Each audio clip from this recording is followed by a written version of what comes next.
بسم اللہ الرحمن الرحیم۔ توبہ کے معاملے میں چند دیگر باتیں۔ نمبر 1، توبہ کا وقت عالم نزع طاری ہونے سے پہلے تک ہے۔ نبی اکرم صلی اللہ علیہ وسلم کا ارشاد ہے، اللہ بندے کی توبہ اس وقت قبول فرماتا ہے جب تک وہ نزاع میں مبتلا نہیں ہوتا۔ نمبر 2، گناہ پر کسی دنیاوی غرض کے لیے ندامت محسوس کرنا، مثلاً بے عزتی کے ڈر سے، مالی نقصان کے خوف سے، بیماری یا موت کے ڈر سے، توبہ کی تعریف میں پھر نہیں آتا۔ نمبر 3، اگر کسی کا نفس توبہ کے بعد بھی پچھلے گناہ کے تصور سے لطف اندوز ہوتا ہے تو اسے اس وقت تک بار بار توبہ کرتے رہنا چاہیے جب تک اس کا نفس حقیقتاً ندامت محسوس نہ کرنے لگے۔ نمبر 4، اللہ تعالیٰ کی رحمت انسانی وہم و گمان سے بھی زیادہ ہے، بہت زیادہ کشادہ ہے۔ اس کی رحمت سے کبھی مایوس نہیں ہونا چاہیے۔ نبی اکرم صلی اللہ علیہ وسلم نے بنی اسرائیل کے ایک شخص کا واقعہ بیان فرمایا جس نے 99 قتل کیے تھے۔ اس نے ایک راہب سے اپنی توبہ کے بارے میں پوچھا تو اس نے کہا، تمہاری توبہ قبول نہیں ہو سکتی۔ چنانچہ اس شخص نے اسے بھی قتل کر دیا۔ تب اس نے ایک عالم سے مسئلہ پوچھا، اس نے بتایا، ہاں تمہاری توبہ قبول ہو سکتی ہے، شرط یہ ہے کہ تم فلاں یعنی نیک لوگوں کی بستی میں چلے جاؤ۔ چنانچہ یہ آدمی اپنی بستی سے ہجرت کر کے دوسری طرف چل دیا۔ راستے میں اسے موت آ گئی۔ جنت اور جہنم کے فرشتے آپس میں اختلاف کرنے لگے۔ اللہ تعالیٰ کی طرف سے دونوں اگلی اور پچھلی زمینیں ناپنے کا حکم ہوا۔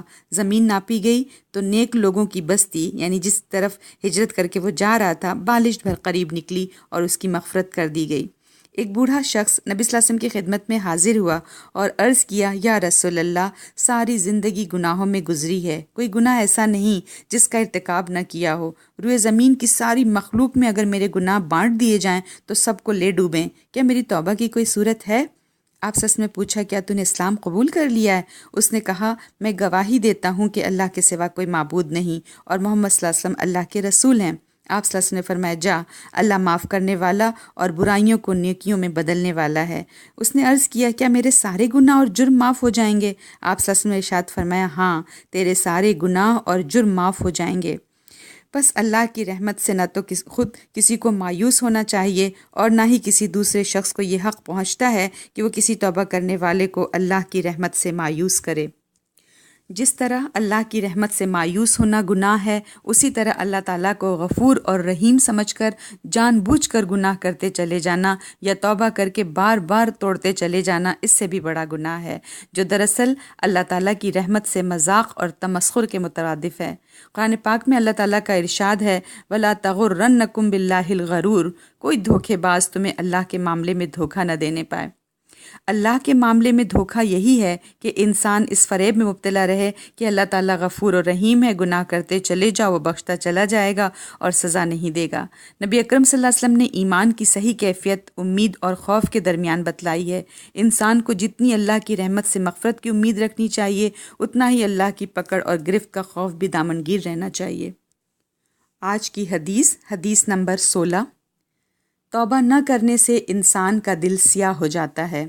عن ابی ہریرہ رضی اللہ عنہ قال قال رسول اللہ صلی اللہ علیہ وسلم ان المؤمن اذا اذنب كانت نقطة سوداء في قلبه فإن تاب ونزع واستغفر صقل قلبه وإن زاد زادت فذلك الران الذي ذكره الله تعالى في كتابه كلا بل ران على قلوبهم ما كانوا يكسبون، رواه احمد و ابن ماجہ۔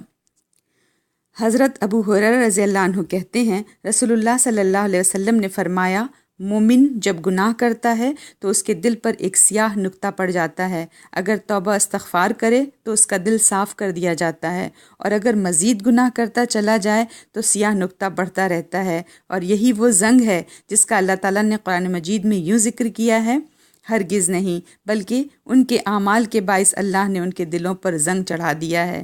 اسے احمد اور ابن ماجہ نے روایت کیا ہے اور یہ حدیث حسن ہے۔